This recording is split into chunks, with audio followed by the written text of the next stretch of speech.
Let's Favorite go. Randy Orton moment. I will go first. I would have to say him being babyface in 2004. Because when he won the championship at SummerSlam, remember how Evolution turned him down? Remember how they betrayed him, how they attacked him? And when Randy Orton was about to give Triple H the belt, he spit at him.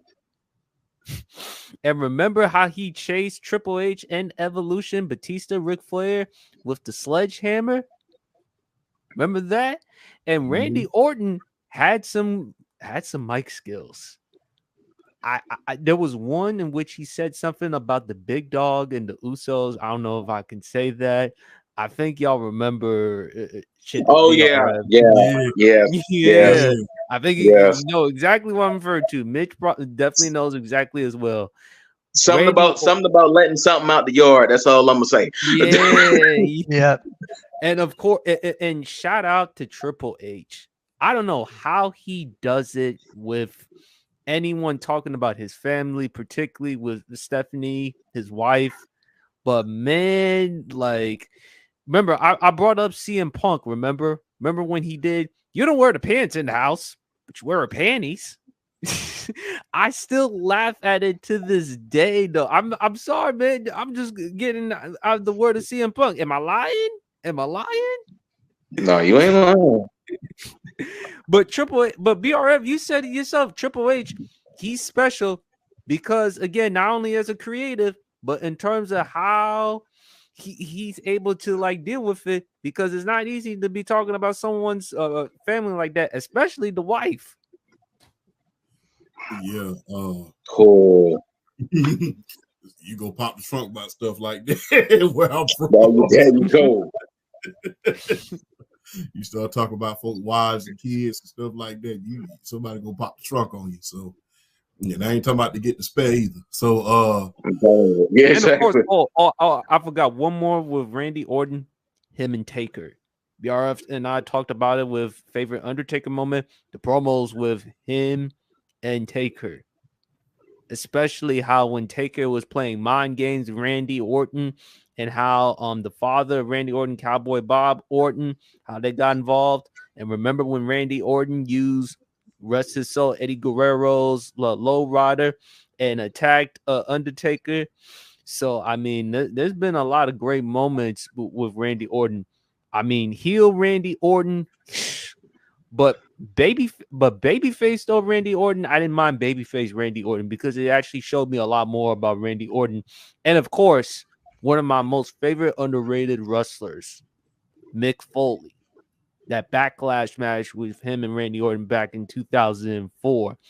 I mean, the way that Randy Orton had to go through that match with them thumbtacks behind his back, I mean, that was painful as hell. So, I mean, it's some really great Randy Orton moments. And, of course, him and Edge, though, too. So that's some good ones. Mm-hmm. Champ, favorite Randy Orton moment? I hope I didn't steal your thunder. no, man, but you took some good ones, man. Number one, see him becoming the youngest heavyweight champion of all time, beating one of the all-time greats, regardless of the controversies that happened. Because people don't remember that year, the person that he beat won. I mean, he started with his story. That year was the year of CB.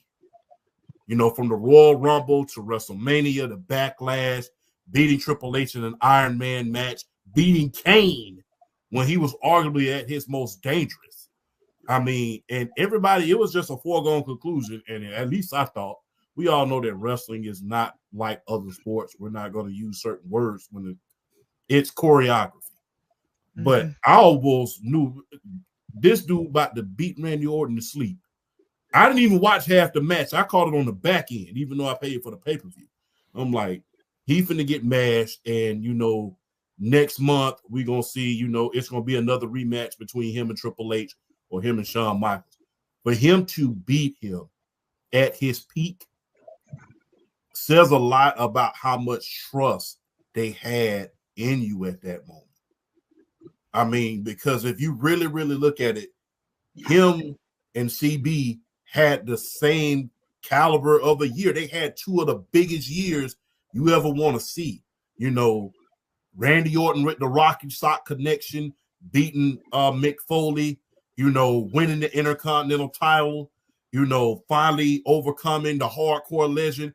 I mean, with the thumbtacks in his back, and then finally making it to the pinnacle in order to step out of the shadow of Evolution in order to become the youngest world heavyweight champion in history. We all knew that it was only a matter of time because back then Triple H didn't take too kindly of people trying to take his title. You know, it was like breathing to him. But for him to be doing that on the grandest stage during that year, you know, that was nothing short of spectacular. Another one, man, look. Another one has to be with the Undertaker, Hell in a Cell. The Undertaker, Hell in a Cell, because that was spectacular. That was spectacular as well. For you to beat the Undertaker in a casket match, you know, for you to you know, redo what Kane did in Royal Rumble 1998 and set the casket on fire. And that was one of the biggest storylines ever. And at the end, the Undertaker taught him a lesson. You know, hey, this is what happens for those who try to look into the eyes of the dragon. If you really look at history, only one person that Undertaker couldn't teach a lesson to, and that was Brock Lesnar. You know, for everybody else, hey, when you face the Undertaker, you went to the woodshed. And guess what? He hung in there with him, man. You know, he beat the Undertaker in a casket match. And I mean, that's his match. You know, that's his match. To beat the Undertaker in a casket match, I mean, that's nothing short of spectacular, man. So, I mean, hey, Randy Orton, one of the greatest heels, one of the greatest superstars, arguably, of all time. You know, Evolution, for them to come from that big faction, past, present, and future, to those two guys really coming into their own. And not only that, man, give Triple H a lot of credit. Revived Ric Flair's career. Remember the cage match they had at Taboo Tuesday? Mm-hmm. So, I mean, big ups to Triple H, man. You saw you saw a preview of what we're seeing now in his writing style and how he can, you know, carry a program. You saw a little bit of a preview with that, with Evolution and with Randy Orton in particular, coming into his own very, very early in his career. I mean, and not only that, although he lost the title a month later at Unforgiven, you know, because, you know, it's been documented that, you know, Randy has some immaturity issues. And when you're on top of the world at 23, hey, guess what? You're going to have them. You know, you think you the best thing since hot chocolate. So you're going to have some immaturity issues. You're going to mismanage yourself, you know. So for him to overcome that and be as big as he is now, I mean, being one of the biggest heels, arguably, in wrestling history, I put him right up there in top 5 heels. You know, he's up there. So, hey, big ups to Randy Orton, man. I mean, big ups.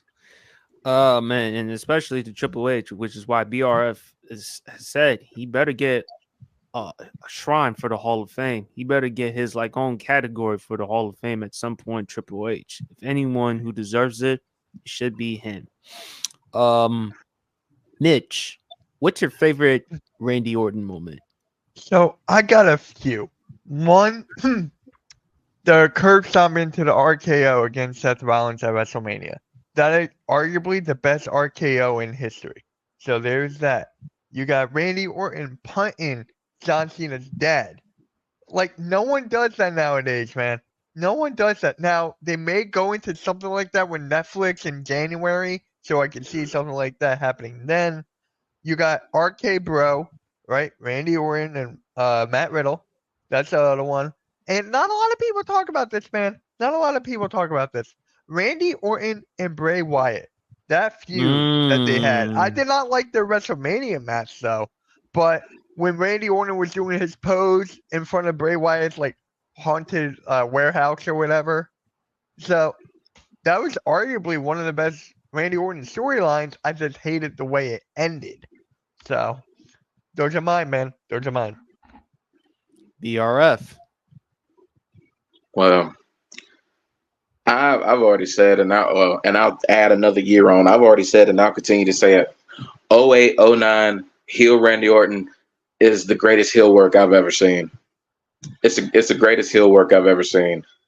Whether it was punting all the McMahons to the feud he had, even though the WrestleMania 25 match was underachieved greatly, the feud leading up to it was one of the greatest things I've ever seen. I mean, the whole Randy Orton claiming the anger management issues, trying to use it as a cop out, doing some of the stuff he did, RKO and Stephanie in front of RKO and Stephanie, and then kissing her in front of Triple. I mean, just oh my God, the heel work was just there are very few heels that I watched that literally made me want to get in my car, drive to the arena and beat the hell out of them myself. But 08, 09, Randy Orton was one of those heels that make you want to just jump through the TV and just do something to him. Like, he was that evil.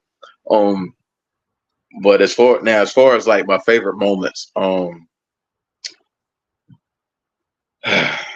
okay. Well, for starters, seeing him come back at Survivor Series this past year.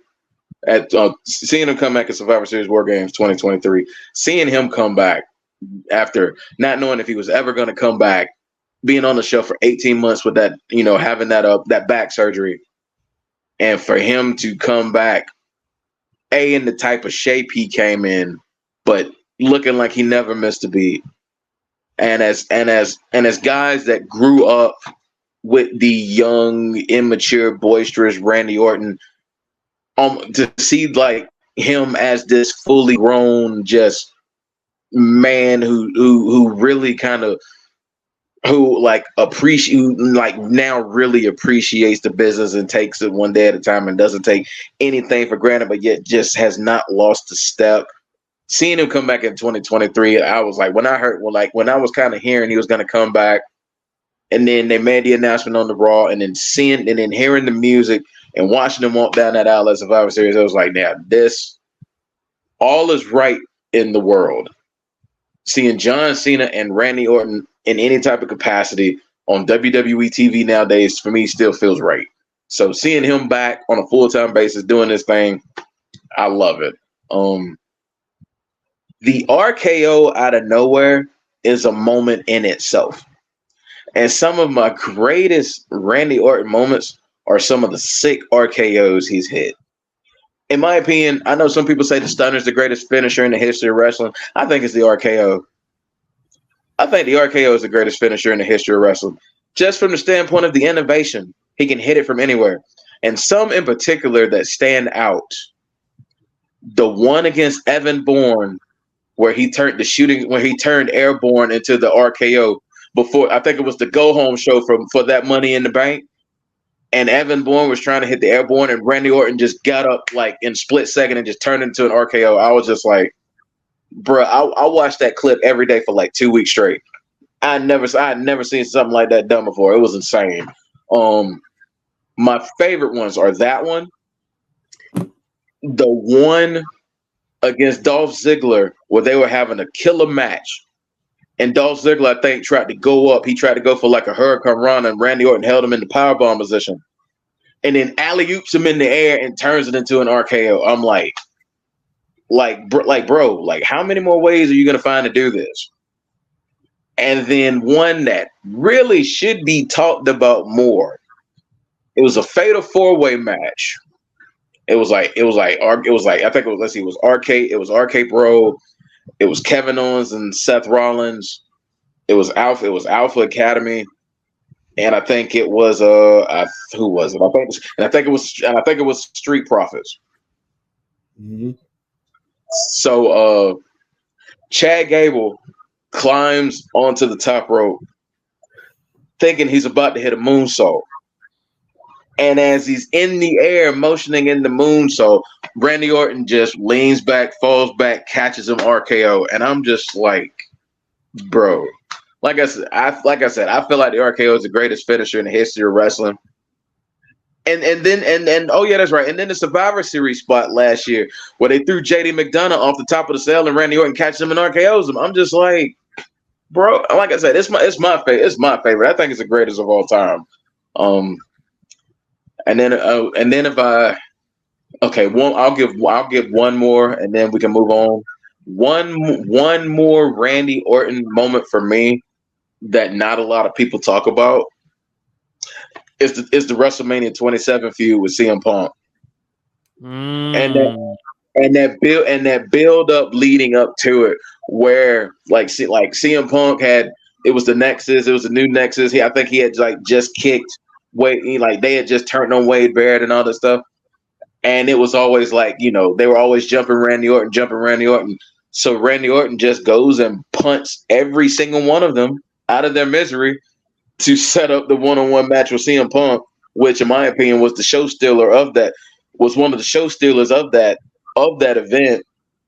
So yeah, that WrestleMania 27 feud with CM Punk is something it's one not a lot of people talk about, but just the build up with Randy Orton taking out all of the new Nexus to make sure he gets CM Punk one-on-one and then he beats him. It was just that's a feud nobody really talks about that I think should get more love because that build-up was really good for that WrestleMania. So yeah, those are some of my all-time favorite Randy Orton moments. But my favorite one has got to be it's like I said, it's the RKO for me because the RKO is a moment in itself. The crazy ways he's hit them. So the RKO is my favorite Randy Orton moment just because he has so many good ones.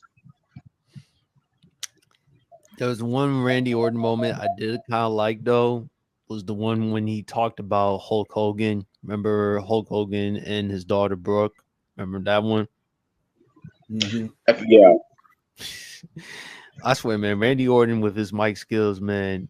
There's him in the Ruthless era. There was CM Punk, Edge, Randy Orton, Cena, and there was some really good Triple H, of course, really good dudes on the mic, man.